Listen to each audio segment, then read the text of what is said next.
They demoted me on a Tuesday like it was a weather update. No warning, no performance plan, just Jason sliding a one-page letter across the conference table and smiling like he'd finally solved a problem.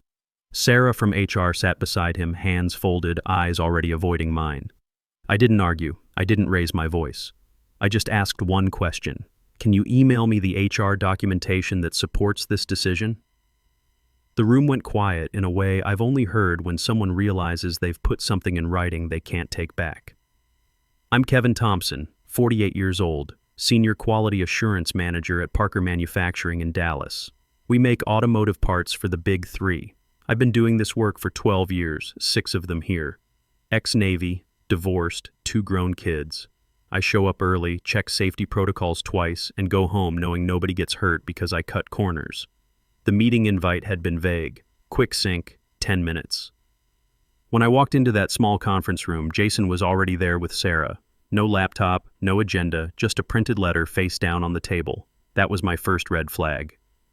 Jason started talking before I sat down. He used words like perception, alignment, and communication style. He said I was technically strong but difficult to work with. Said my approach created friction with leadership. Never mentioned a missed deadline, failed inspection, or the 0 safety incidents on my watch for 3 years. Just vibes. Then he flipped that letter over and slid it toward me. Effective immediately, I was being moved from senior QA manager to QA specialist. Same department, same workload, but $18,000 less per year and no authority over safety protocols. Temporary, he added, if you show improvement. I read the letter twice. It referenced ongoing concerns raised by leadership, but didn't list a single example. No dates, no incidents, no specifics. It talked about company values without saying how I'd violated them. I felt my pulse in my ears, but I kept my voice steady. Is this considered disciplinary action? I asked. Sarah said it was a developmental step. Is there a performance improvement plan? Not at this time. What specific behaviors do I need to change? Jason leaned back. It's more about how you show up, Kevin. That's when I understood something important. They didn't want a conversation. They wanted compliance. So I didn't give them a fight. I asked for documentation. See, this hadn't come out of nowhere. Jason and I had been clashing for months, quietly. No shouting matches, just disagreements. He liked fast decisions and quick turnarounds. I liked proper testing and written procedures. When he pushed to ship a batch of brake components without completing the full 72-hour stress testing, I flagged the liability risk. When he wanted me to sign off on a production schedule that violated OSHA guidelines, I said no, politely, in writing. The breaking point came 3 weeks earlier. Jason had blamed my team for a delay that wasn't ours. I corrected him in a meeting with a timeline pulled straight from our quality control database. He laughed it off in the room, but later that day, he messaged me saying I'd undermined his authority. I replied that accuracy wasn't undermining, it was part of my job. After that, the tone changed. Fewer check-ins, shorter responses, feedback that felt more like mood than substance. I started documenting everything carefully, old Navy habit. By the end of that Tuesday, the shock wore off and clarity settled in. This wasn't about my attitude, it was about control. Jason was 35, fresh MBA, and Nicholas Parker's son, our CEO. He'd been groomed for leadership but never worked a factory floor, never seen what happens when you rush safety protocols. That evening, I forwarded the demotion letter to my personal email. I pulled my last 3 performance reviews, all exceeding expectations. I saved screenshots of safety certifications, OSHA compliance records, and emails where leadership had thanked me for catching problems before they became disasters. I didn't rant or post anything online, I just organized. Sarah emailed 2 days later, polite and vague. They'd compile available documentation and get back to me soon. No specific timeline. That's when I knew this wasn't going to be a quick process. But I also knew something else. If they were confident in their case, they would have sent it already. HR didn't reply for 5 days. By day 6, Jason was acting like nothing had happened. Same casual check-ins, same requests for input on decisions I used to own. Same work, less authority, less pay. I said yes because saying no would have been framed as proof of my attitude problem. On day 7, Sarah finally emailed. Short message, 2 paragraphs. She attached a single PDF titled Performance Summary. It wasn't a report. It wasn't an investigation. It was a loose collection of bullet points written in passive voice. Perceived resistance to leadership direction. Communication style described as inflexible. Questions. Decisions in group settings. Approach conflicts with company pace. No dates, no names, no examples. No reference to safety standards or regulatory compliance. No mention that questioning decisions had prevented 2 potential recalls and saved the company $400,000 in liability costs last year. I read it 3 times. The wording mattered. Described as, not documented as, perceived, not observed. This wasn't evidence, it was interpretation. So I replied carefully. I thanked them for sending it. I asked where this summary was stored in my personnel file. I asked which leaders had contributed to it and when these concerns had first been raised. I asked why none of this appeared in my performance reviews or safety evaluations. I cited the company policy that said disciplinary actions had to be supported by documented coaching or progressive discipline. I CC'd myself. I didn't CC a lawyer, not yet. Sarah responded the next morning with a different tone, warmer, softer. She said the summary was informal feedback that reflected ongoing conversations. She said, not everything needed to rise to the level of formal documentation. That sentence told me everything. If it was informal, it shouldn't justify a demotion. If it justified a demotion, it couldn't be informal. So I pushed one step further. I requested my complete personnel file, including internal notes, manager submissions, and safety-related documentation. I referenced Texas law and company policy. I kept it neutral, professional, boring. Jason messaged me an hour later. First direct contact since the meeting. Hey Kevin, just saw the email thread. I feel like this is getting adversarial. That wasn't my intention. I stared at that message for a long time. I replied that I was trying to understand the basis for a decision that affected my role and pay. I said transparency would help rebuild trust. He didn't respond. Over the next week, little things started happening. Meetings I used to attend weren't on my calendar. Safety decisions were made without my input, then handed to me to implement. Ryan Rodriguez, a guy I'd worked with for 4 years, pulled me aside quietly. No drama, he said, but Jason's been saying you're hard to manage, says you push back too much. I asked if he'd ever seen me being disrespectful. He shook his head. Always seemed reasonable to me. You know your stuff. That night, I went back through my emails. Everything. I built a timeline of when feedback appeared and when it didn't, when Jason's tone shifted, when safety responsibilities were reassigned, when I'd refused to sign off on questionable decisions that later caused problems. That's when it clicked. This wasn't about attitude, it was about friction. I slowed things down when they needed slowing. I asked for documentation when lives were on the line. Jason hated that. HR finally sent my personnel file 9 days after my request. It was thick. Offer letters, performance reviews, safety certificates, commendation letters from corporate headquarters. Buried near the back was a manager submission dated 2 weeks before my demotion. Jason had written that I was resistant to operational efficiency initiatives and struggled with adapting to evolving leadership expectations. He recommended a temporary adjustment of responsibilities to reset dynamics. No mention of my safety record. No mention of the $400,000 I'd saved the company. No mention that I'd never been coached or warned. What caught my eye wasn't what he wrote, it was what wasn't there. No HR acknowledgement, no investigation, no evidence anyone had validated his claims. They demoted me based on one manager's opinion. And now it was in writing. I didn't react right away. I sat with it because once you realize the system is paper thin, the smartest move isn't anger, it's precision. I didn't go to HR the next morning. Instead, I researched. I pulled OSHA regulations on retaliation for safety concerns. I reviewed company policies on progressive discipline. I documented every safety issue I'd flagged in the past year. The pattern was clear. When I'd pushed back on rushed decisions, problems followed. When leadership listened, we avoided them. I had emails proving it.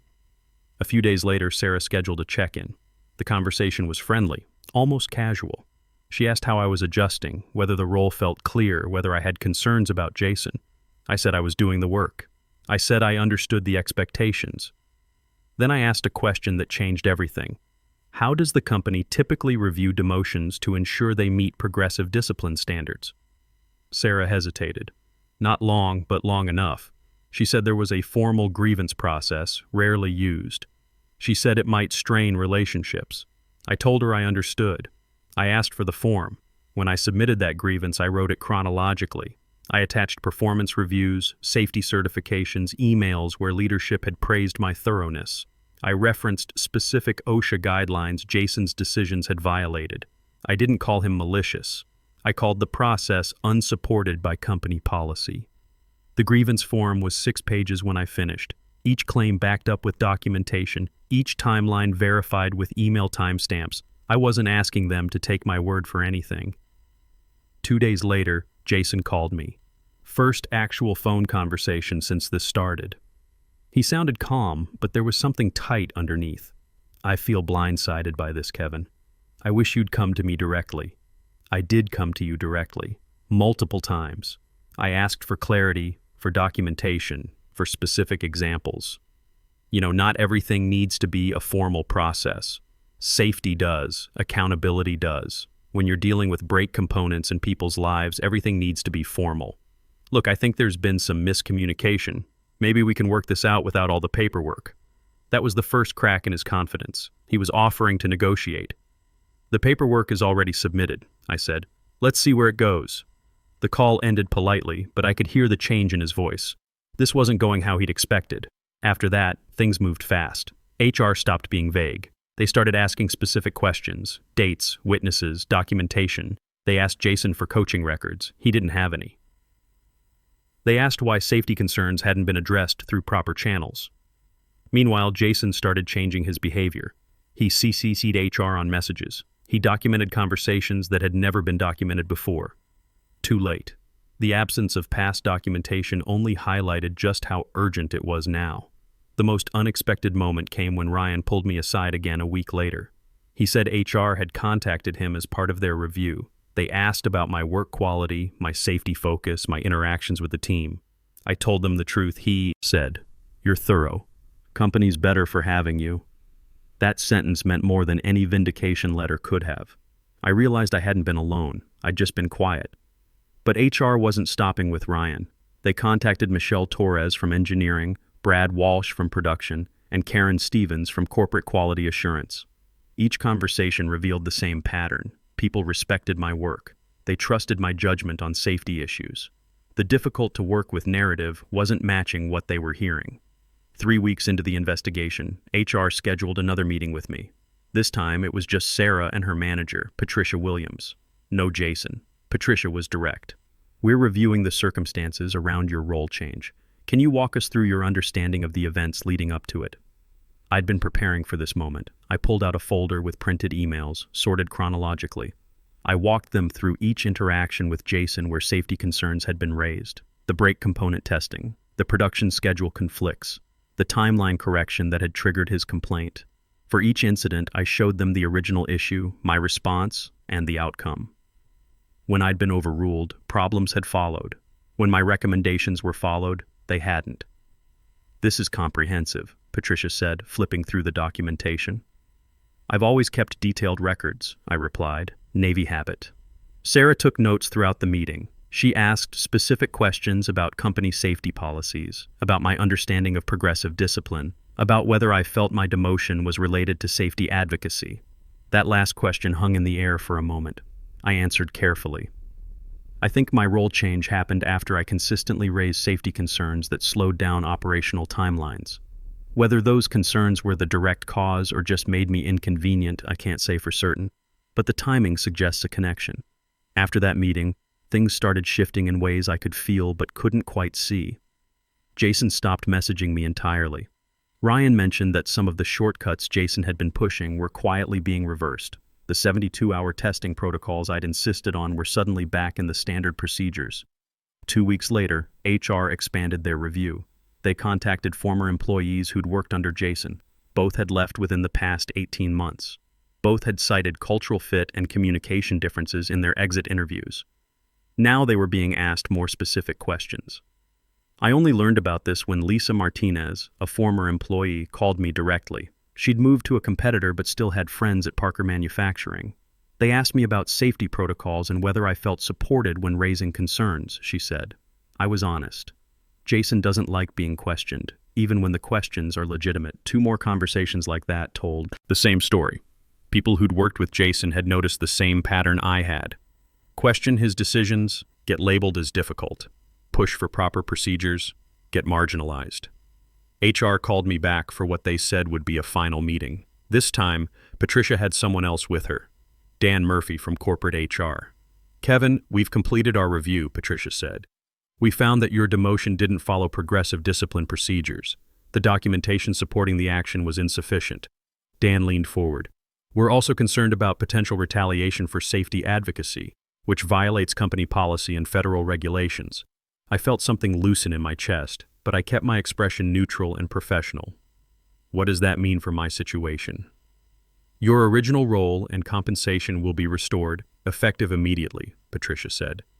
"Your personnel file will reflect no disciplinary action. The previous documentation will be removed." She paused. "We're also restructuring some responsibilities. Jason will be transitioning to a business development role focused on client relations. He'll no longer have direct reports or involvement in operational safety decisions." That was corporate speak for exile. I understood it perfectly. "There's one more thing," Dan said. "Given your expertise and the value of your safety advocacy, we're creating a new position, Regional Safety Coordinator. It would involve oversight of safety protocols across all our manufacturing sites, with direct reporting to corporate quality assurance." The promotion was real, but it wasn't the fairy tale ending I might have expected 6 months ago. It came with new challenges. More travel, more responsibility, more politics to navigate. And it meant Jason's father, Nicholas Parker, had essentially signed off on his son's demotion. "I'd like some time to consider the coordinator position," I said, "but I appreciate having my original role restored." They agreed to give me a week to decide.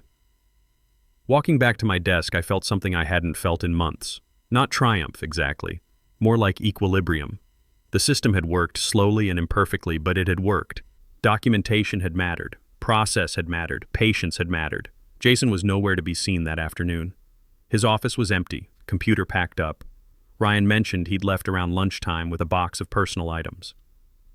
That evening, I called my ex-wife to tell her about the resolution. She was glad things had worked out, but she asked a question that stayed with me.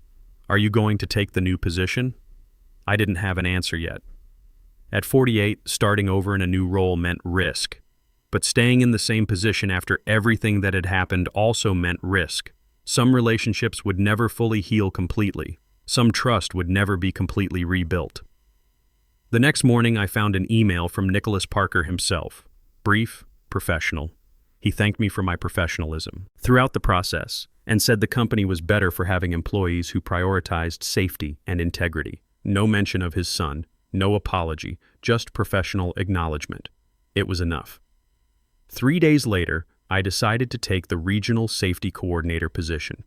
The decision wasn't easy. At 48, I was comfortable in routines. I knew the plant, knew the people, knew where problems were. Starting fresh meant new politics, new relationships, new ways things could go wrong. But staying in the same role after everything that had happened meant complications. Some people would always wonder if I was the guy who got the boss's son fired. Others might second-guess their interactions with me. The new position offered something different, authority that came from corporate, not local management, a chance to implement safety standards across multiple facilities. And honestly, after 12 years in manufacturing, I was ready for a challenge that didn't involve factory floor politics. When I called Patricia Williams to accept, she seemed relieved. She said they'd already started briefing me on the other facilities, and my first assignment would be a comprehensive safety audit of the Memphis plant, starting in 6 weeks. That gave me time to wrap up projects and train Ryan on the protocols I'd developed. It also gave me time to watch how things played out after Jason's departure. The changes were subtle but real. Safety meetings ran longer. People asked more questions. When Brad Walsh flagged a concern about a new piece of equipment, nobody rushed to override him. The culture was shifting back to something I recognized: methodical, careful, professional. Ryan took over most of my daily responsibilities and did well with them. During one of our handover sessions, he asked me something I hadn't expected. "Do you think Jason knew he was wrong, or did he really believe his approach was better?" I thought about that for a moment. I think he believed speed was more important than process. And when process got in his way, he convinced himself the process was the problem. That's kind of sad, Ryan said. It is. But it's also dangerous when you're dealing with automotive parts. I never saw Jason again after that day he cleared out his office. Ryan mentioned running into him at a Dallas networking event months later, said he seemed to be doing fine working with clients instead of production teams. Part of me wondered if he'd learned anything from the difficult experience. Another part of me figured that wasn't really my concern anymore. The Memphis assignment turned out to be exactly what I needed. Different facility, different challenges, but the same core principles applied.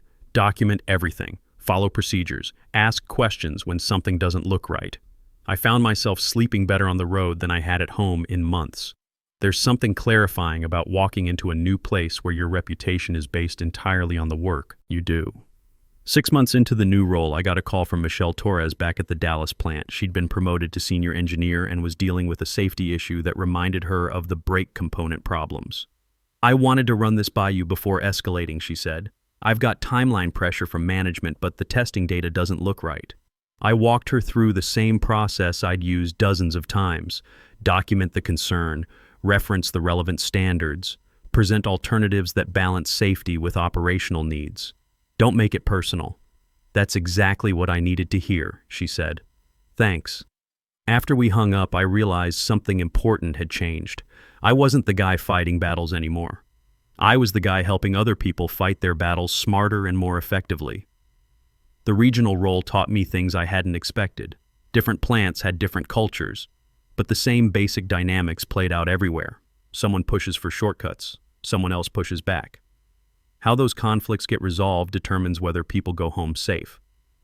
My job became pattern recognition, spotting the Jason-type managers before they could entrench bad practices. Teaching the Ryan-type employees how to document their concerns professionally, making sure the safety system worked the way it was designed to work. It wasn't glamorous work. Most days, nothing dramatic happened.